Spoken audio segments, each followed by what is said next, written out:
Hello बच्चों, जय हिंद। कैसे हैं आप सब? उम्मीद करते हैं कि आप सभी लोग बढ़िया होंगे। तो फाइनली आज आप लोगों का जो है हिंदी का फर्स्ट सीटिंग का एग्जाम क्लियर हो चुका है। तो आज आप लोगों के सामने हम लेकर आए हैं हिंदी का जो फर्स्ट सीटिंग का जो है क्वेश्चन है उसका जो है आंसर शीट लेकर आए हैं। आपको पता लग जाएगा कि आज आपने हिंदी के पेपर में जो है फर्स्ट शिफ्ट वाले जितने ही बच्चे हैं उनको पता लग जाएगा कि आज हिंदी के पेपर में उन्होंने कितने ऑब्जेक्टिव सही किए हैं और कितने गलत किए हैं। ठीक है, तो आइए शुरू करते हैं, देखते हैं कि आज का अपना पहला क्वेश्चन क्या है। ठीक है, देखिए इसी पहला क्वेश्चन आपको यहाँ पर मिलेगा। देखिए ये आपका जो है यहाँ पे जी वाला है। ठीक है, यहाँ पे जो है वो जी लिए हैं हम, जी। ठीक है, ये सेट जी है। आपको जो भी सेट मिलेगा उससे कोई बहस नहीं है, लेकिन आप केवल क्वेश्चन पर की मिलाइएगा। ठीक है, क्वेश्चन पर की मिलाइएगा तो आपका करेक्ट जो है मिल जाएगा। ठीक है, तो चलिए देखते हैं कि पहला क्वेश्चन यहाँ पर क्या पूछा हुआ था। ठीक है, देखिए। ठीक है, चलिए पहला क्वेश्चन था निम्न में कौन यन संधि का उदाहरण है। ठीक है, 4 ऑप्शन था, इसमें से ऑप्शन नंबर सी आपका जो है राइट आंसर जाएगा। ठीक है, क्वेश्चन नंबर 2 क्या है, निम्न में से कौन व्यंजन संधि का उदाहरण है। तो यहाँ पे अहंकार जो है आपका राइट आंसर चला जाएगा। ठीक है, चलिए इसी प्रकार क्वेश्चन नंबर 3 का मिलाइएगा।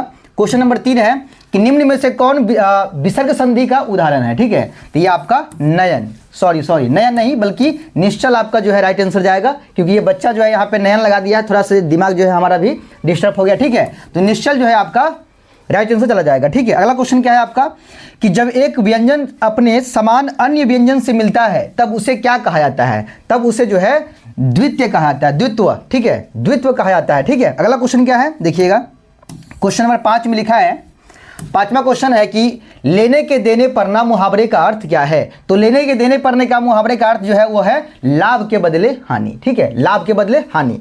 चलिए अगला क्वेश्चन क्या है, क्वेश्चन देखिए अगला सवाल नंबर 6 आपका क्या कह रहा है। सवाल नंबर 6 था कि सिर से पैर तक के लिए एक शब्द है। सिर से पैर तक के लिए एक शब्द क्या होगा, आपा दम दमस्तक। ठीक है, आपा दमस्तक होगा इसका राइट आंसर। ठीक है, सिर से पैर तक की बात कर रहा है।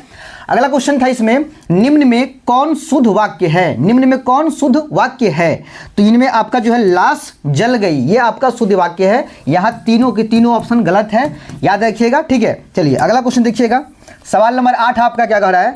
8वां सवाल है, आरंभ का विलोम क्या होगा। तो आरंभ का जो विलोम होगा वो होगा अंत। ठीक है, अगला क्वेश्चन है, उत्तम का विलोम शब्द क्या होगा। तो उत्तम का जो विलोम शब्द होगा वो होगा अधम। ठीक है, चलिए अगला क्वेश्चन, क्वेश्चन नंबर 10 लिखा हुआ है कि पंडित का विलोम शब्द क्या होगा। पंडित का विलोम शब्द क्या हो जाएगा, तो ये होगा मूर्ख। पंडित मतलब बहुत जानने वाला, मूर्ख मतलब कुछ नहीं जानने वाला। ठीक है, अगला क्वेश्चन है कि परंपरा का मूल्यांकन शीर्षक पाठ के अनुसार साहित्य के निर्माण में किसकी भूमिका है। तो ये हो जाएगा आपका प्रतिभाशाली मनुष्यों की भूमिका। ठीक है, प्रतिभाशाली मनुष्यों की भूमिका अहम है इसमें। ठीक है, अगला क्वेश्चन देखिएगा, अगला क्वेश्चन आपका था क्वेश्चन नंबर 12 था आपका कि लेखक अमरकांत का जन्म कहाँ हुआ था। तो लेखक अमरकांत का जन्म बलिया उत्तर प्रदेश में हुआ था। बहुत इजी क्वेश्चन था। ठीक है, क्वेश्चन नंबर 13 है, नागरी लिपि शीर्षक पाठ कहाँ से लिया गया है। तो नागरी लिपि शीर्षक पाठ जो है वो लिया गया है भारतीय लिपियों की कहानी से। ठीक है, चलिए नेक्स्ट क्वेश्चन की बात करें, क्वेश्चन नंबर 14 क्वेश्चन था, नाखून क्यों बढ़ते हैं। शीर्षक पाठ के अनुसार मनुष्य के द्वारा नाखून काटने की जो प्रवृत्ति है वह किसकी निशानी है। तो वह पशुता की निशानी है। ठीक है, वो पशुता की निशानी है। नाखून क्यों बढ़ते हैं, शीर्षक पाठ के अनुसार मनुष्य के द्वारा नाखून काटने की जो प्रवृत्ति है, ये उसकी मनुष्यता की निशानी है। ठीक है, नाखून का बढ़ना ये पशुता की निशानी है। ठीक है, काटना जो है वो उसकी मनुष्यता की निशानी है। ठीक है, चलिए क्वेश्चन 15 है, संस्कृत, ग्रीक और लैटिन भाषाओं में समानता से मैक्स मुलर को किसने अवगत कराया था। तो वो आपका हो जाएगा सर विलियम जोन्स ने। ठीक है, चलिए अगला क्वेश्चन, सवाल नंबर 16 क्या कह रहा है। क्वेश्चन नंबर 16 है कि नलिनी बिलोचन शर्मा की माता का नाम क्या था। नलिनी बिलोचन शर्मा की माता जी का नाम था रत्नावती शर्मा। ठीक है, बहुत इजी क्वेश्चन है। क्वेश्चन नंबर 17 था कि डॉक्टर भीमराव अंबेडकर ने किसको भारत में बेरोजगारी का एक प्रमुख और प्रत्यक्ष कारण माना है। तो वो जाति प्रथा को राइट माना है। ठीक है, ऑप्शन नंबर बी जो है आपका राइट आंसर चला जाएगा। ठीक है, चलिए अगला क्वेश्चन है, सोफर किसको कहा गया है। सोफर कहा गया है ड्राइवर को। ठीक है, ऑप्शन नंबर सी आपका राइट आंसर होगा। 19वां सवाल, डॉक्टर भीमराव अंबेडकर का निधन कब हुआ था। तो वो हुआ था आपका 1956 ईस्वी में हुआ था। ऑप्शन नंबर बी आपका राइट आंसर जाएगा। ठीक है, अगला क्वेश्चन, बांग्ला भाषा में खोखा किसको कहते हैं। खोखा किसको कहते हैं, बांग्ला भाषा में खोखा किसको कहते हैं। तो बच्चा को। ठीक है, खोखा कहते हैं बच्चा को। क्लियर है बात। चलिए अगला है, परिवर्तन में कौन सा उपसर्ग है। परिवर्तन में कौन सा उपसर्ग है, परिउपसर्ग। ठीक है, चलिए अगला सवाल है, सुगम में कौन सा प्रत्यय है? क्वेश्चन नंबर 22 है कि सुगम में कौन सा प्रत्यय होगा, तो वो आपका हो जाएगा सु प्रत्यय। ठीक है, अगला 23 नंबर सवाल है, इंद्र का पर्यायवाची शब्द क्या होगा? इंद्र का पर्यायवाची शब्द क्या हो जाएगा, तो वो होगा पुरंदर। ठीक है, अगला क्वेश्चन, क्वेश्चन नंबर 24, सवाल नंबर 24 है, घर का पर्यायवाची शब्द कौन हो जाएगा? तो घर का होगा निकेतन। ठीक है, चलिए अगला question, question number 25, question number 25 क्या है? आनंद का पर्यायवाची क्या होगा? आनंद का पर्यायवाची क्या हो जाएगा? तो आनंद का पर्यायवाची होगा प्रमोद। ठीक है, अगला 26 नंबर सवाल है, गुरु गुर चेला चीनी लोकोक्ति का अर्थ क्या होगा? तो इसका जो अर्थ होगा वो होगा शिष्य का गुरु से बढ़ जाना। क्लियर। चलिए 27 नंबर सवाल है, बसंत आया और बाग में फूल खिल गए, किस वाक्य का उदाहरण होगा?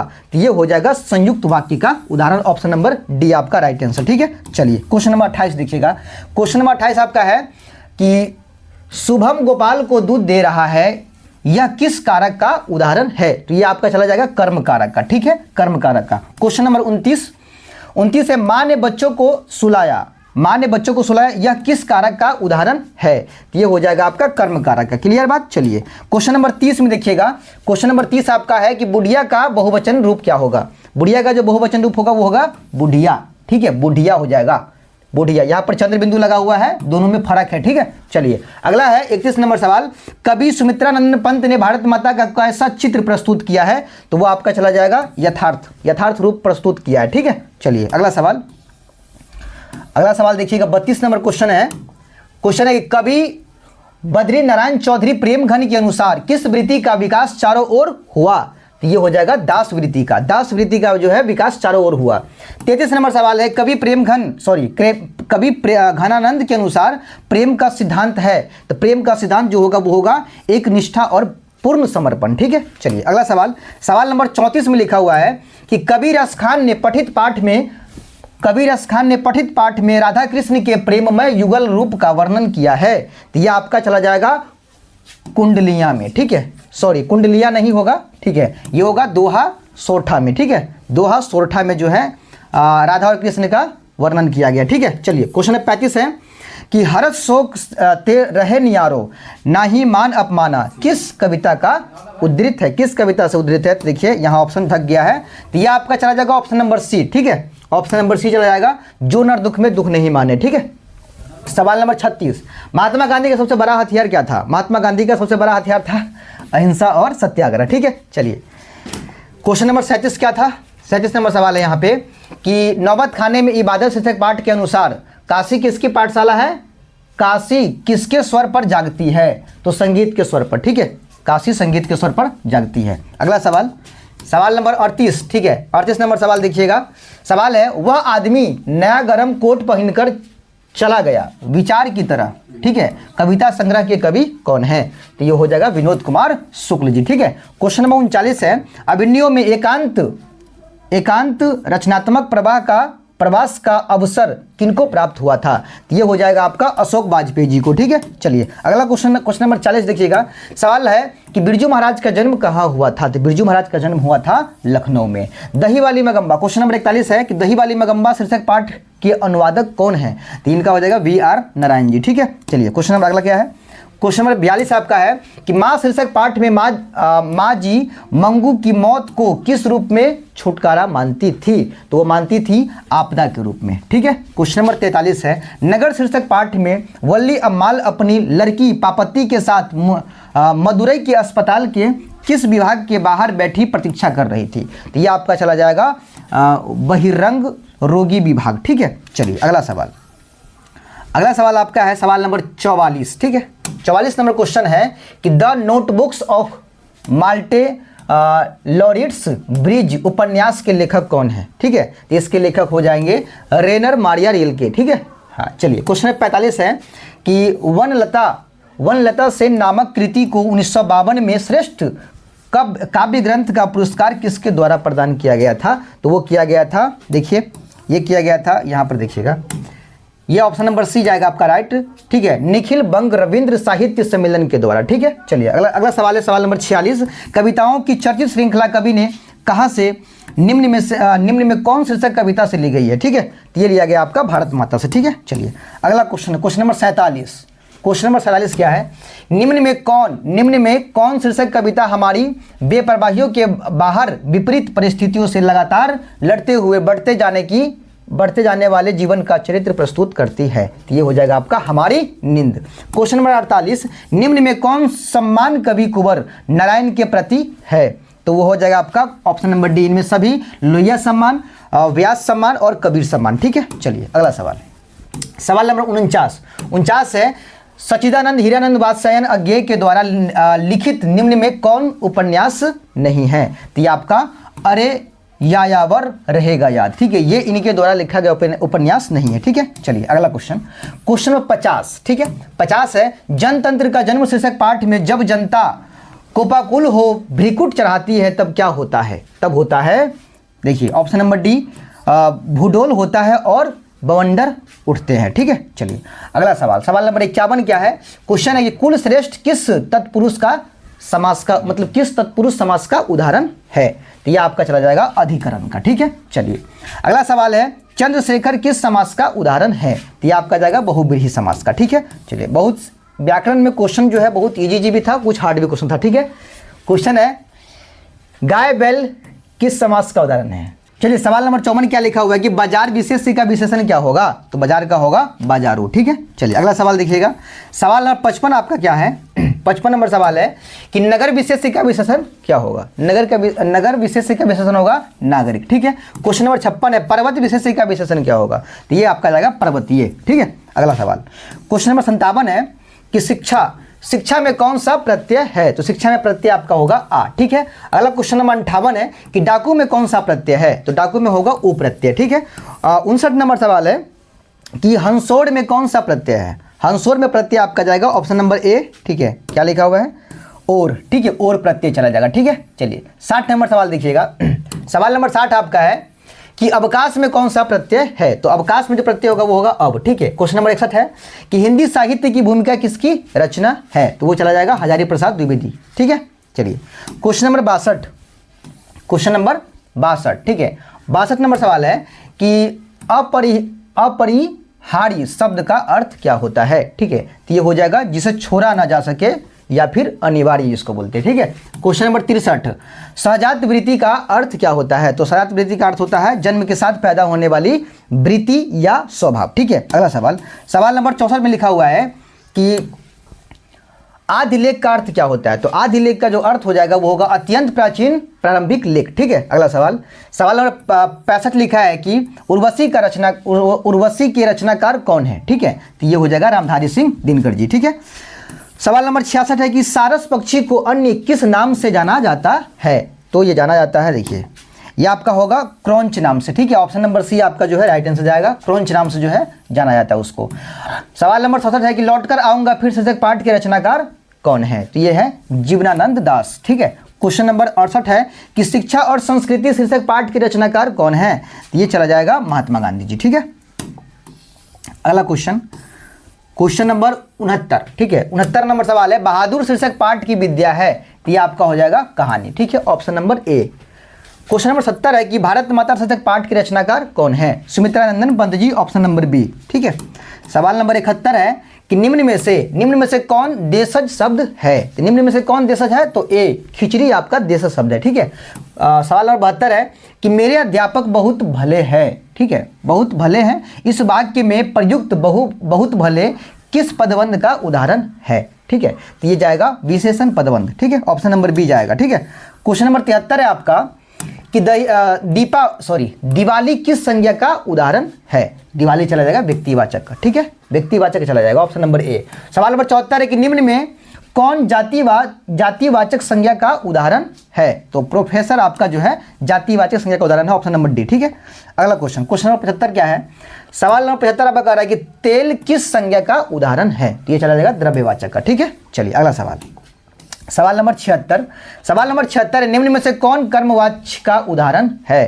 तो ये आपका चला जाएगा ऑप्शन नंबर सी, अंजलि के द्वारा रोटी पकाई गई। ठीक है, चलिए अगला सवाल नंबर 77 में क्या लिखा है कि आजीवन किस समास का उदाहरण है? तो आजीवन आपका अव्ययी भाव समास का उदाहरण है। ठीक है, चलिए सवाल नंबर 78 क्या है?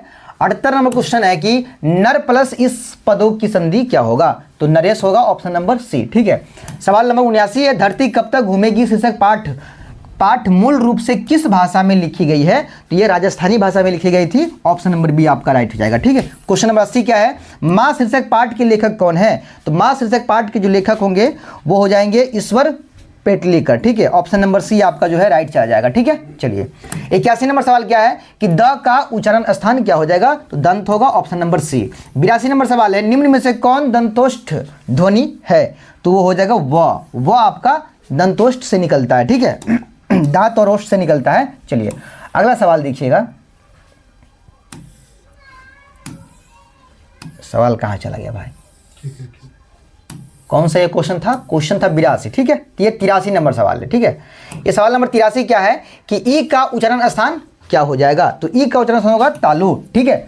सवाल नंबर अगला है, छंद शास्त्र में दीर्घ मात्रा को क्या कहते हैं, ठीक है, किसको बोलते हैं, गुरु। ठीक है। चलिए अगला सवाल, निम्न में कौन अल्पप्राण व्यंजन है, निम्न में कौन अल्पप्राण व्यंजन है, तो आपका जाएगा च। ठीक है। अल्पप्राण व्यंजन च है आपका। ठीक है। अगला सवाल, निम्न में किसे द्विमात्रिक स्वर भी कहते हैं, किसे कहते हैं, तो दीर्घ स्वर को द्विमात्रिक स्वर कहते हैं। ठीक है।